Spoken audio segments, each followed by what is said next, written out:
Welcome to the course, Mastering Elasticsearch 6 and the Elastic Stack. My name is Chris Fauerbach, and I'll be with you throughout this course, teaching you the basic concepts of Elasticsearch, and then walking through the entire ecosystem for ingesting and getting data back. I'm a technology executive with a history of startup success as well as corporate success at large Fortune 500 companies. I've worked across many industries, from pharmaceuticals to insurance to finance, cybersecurity, all kinds of stuff. I'm an early adopter of Elasticsearch, and I've built many projects using it. It's one of those tools that's in my tool belt, and I'll continue to use it as long as it scales and does well. I'm also a podcaster and a blogger, and you can find me at Fowie.com or on Twitter at Chris Fauerbach, or LinkedIn or YouTube. You can find me all over the place. Let's go over this course. So here's what we're going to learn through the course of this course. Our first section is entitled The First Steps with Elasticsearch and Kibana.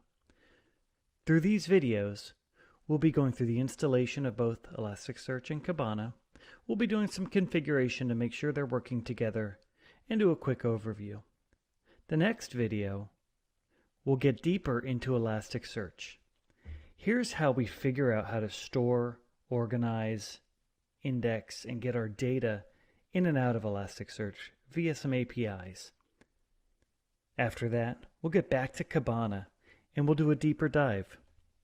Here we'll look at how we can find data. We'll look at all the configurations we need to make in order to get that data.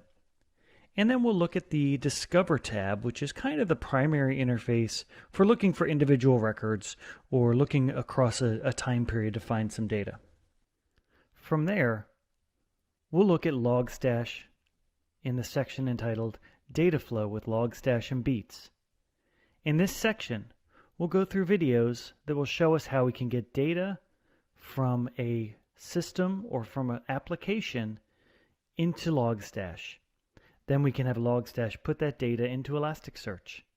We'll talk about the Beats ecosystem, and I'll show you how we can use one of the Beats applications to get data into a pipeline within Logstash. After that, we'll look at Kibana visualizations and dashboards. Here we're going to impress our friends by the graphic wizardry we can build within Kibana. So Kibana, we can build custom visualizations, include those in custom dashboards. We can share, print, download, all kinds of things with these dashboards that we can share. From there, we'll explore XPack. XPack is the add-on set of plugins, some commercial, some free, from Elastic that allows us to expand the capabilities of our Elastic Stack and the whole ecosystem.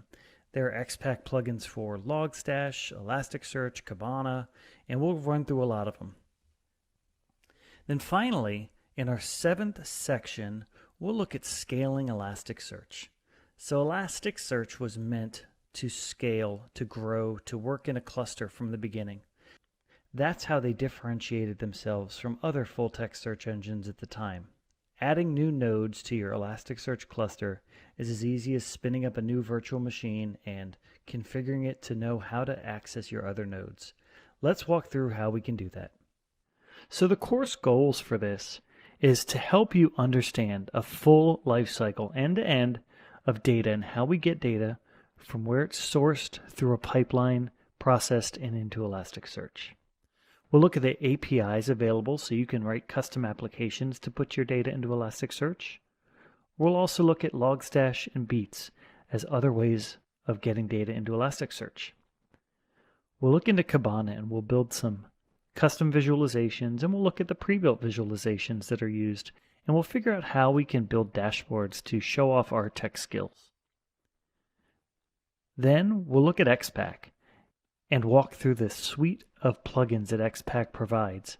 Anything from machine learning of your data, application performance monitoring, and a few others that will be helpful when you're using the Elastic Stack. And finally, throughout the course, we'll make sure we understand how every bit of this stack works together. To begin this course, it would be very helpful if you had a basic understanding of a programming language like Python. The reason is I do a lot of scripting examples for getting data into Elasticsearch as well as getting data out. It will be helpful if you had a familiarity with the Linux file system, since I will be moving around configuration files, executing scripts, and looking at logs on our Linux server. And finally, and if you want to build these examples while I'm walking through these, it would be helpful if you had access to a Linux server. Whether it's a virtual machine or physical, you can always spin one up using VirtualBox or something like that, or an EC2 instance at Amazon to follow along. So it'll be a great way for you to get hands-on learning throughout this course. So don't forget to find me online on all the social networks out there. Feel free to ask questions before or after you buy this course, and I hope you enjoy and learn all you can about the Elastic Stack.